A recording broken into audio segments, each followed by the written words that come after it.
जय श्री राम दोस्तों। चलते हैं आज की अपनी नई कहानी पर। हितेश घर के अंदर दाखिल हुआ था तो देखा घर का माहौल बड़ा जेज सा हो रहा था। माँ बाबूजी चुपचाप एक तरफ सोफे पर बैठे हुए थे।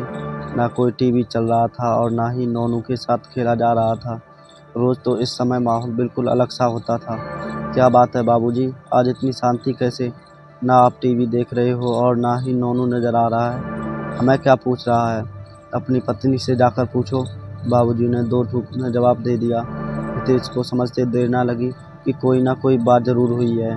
फिर भी शांत रहते हुए उसने पूछ ही लिया, आखिर हुआ क्या है? आप लोग नहीं बताओगे तो कौन बताएगा? आजकल बहू की ज़ुबान ज़्यादा चलने लगी है। कोई लिहाज ही नहीं रहा कि बड़ों से किस तरह से बात की जाती है। मैं समझा नहीं माँ क्या कहना चाहती थी। आज तो बहू तेरे बाबूजी के सामने हो गई, सारे संस्कार बेच खाए। मैं तो बिल्कुल अच्छा नहीं लगा ये सब। माँ ने लगभग चिल्लाते हुए कहा, अरे आप शांत रहो, मैं जाकर बात करता हूँ। तारा ऐसे तो कभी आप लोगों से बोलती नहीं, तो क्या हम झूठ बोल रहे हैं?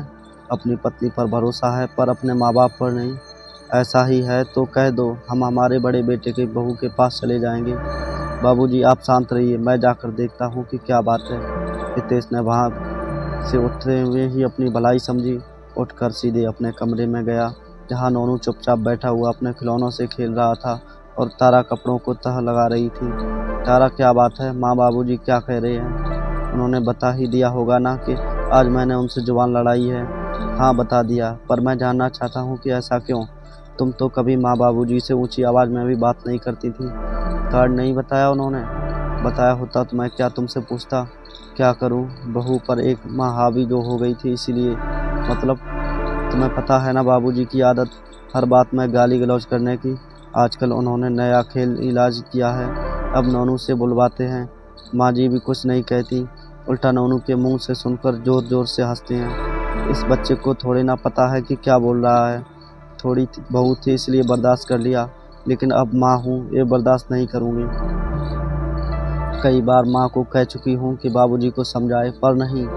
आज सुबह नोनू को दूध पीने के लिए कहा तो उसने दूध पिया नहीं।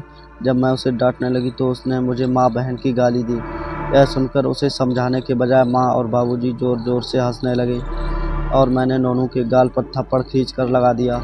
बस इसी बात को लेकर मुझे सुनाने लगे, जो मुझसे बर्दाश्त नहीं हुआ और मैं आज सामने बोल गई।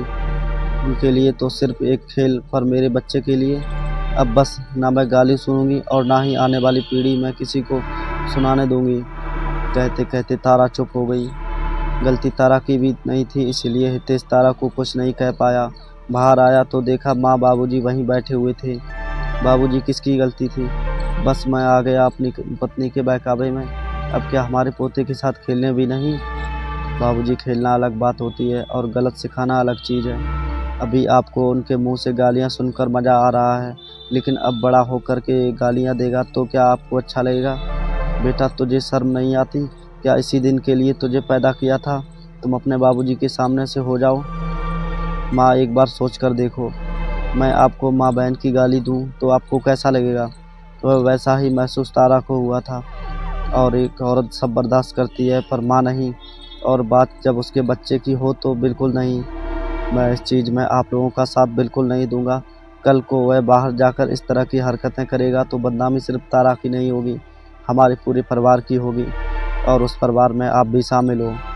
तब आपको क्या खुशी होगी? तब हमारे परिवार के संस्कारों को दूसरों के सामने बखाड़ा जाएगा। इतना कहकर हितेश अपने कमरे में चला गया और माँ बाबूजी वहीं बैठे सोचते रहे। दोस्तों, ये कई घरों में देखा गया है, जब छोटे बच्चे अपने मुंह से तुतलाते हुए अपशब्द बोलते हैं तो बड़े उन्हें रोकने की जगह काफ़ी एंजॉय करते हैं। पर यह गलत बात है, क्योंकि हम गलत को ही बढ़ावा दे रहे हैं। उन्हें नहीं पता कि वो लोग क्या बोल रहे हैं। ये समझना घर के बड़ों का फर्ज होता है। दोस्तों, कहानी पसंद आई हो तो लाइक शेयर सब्सक्राइब करना ना भूलें। और ऐसी ही नई कहानी देखने और सुनने के लिए हमारे चैनल को ज़रूर सब्सक्राइब करें और कमेंट में हमें ज़रूर बताएं कि आपको ये कहानी कैसी लगी और अगली कहानी आपको कैसी देखनी है। जय श्री राम दोस्तों।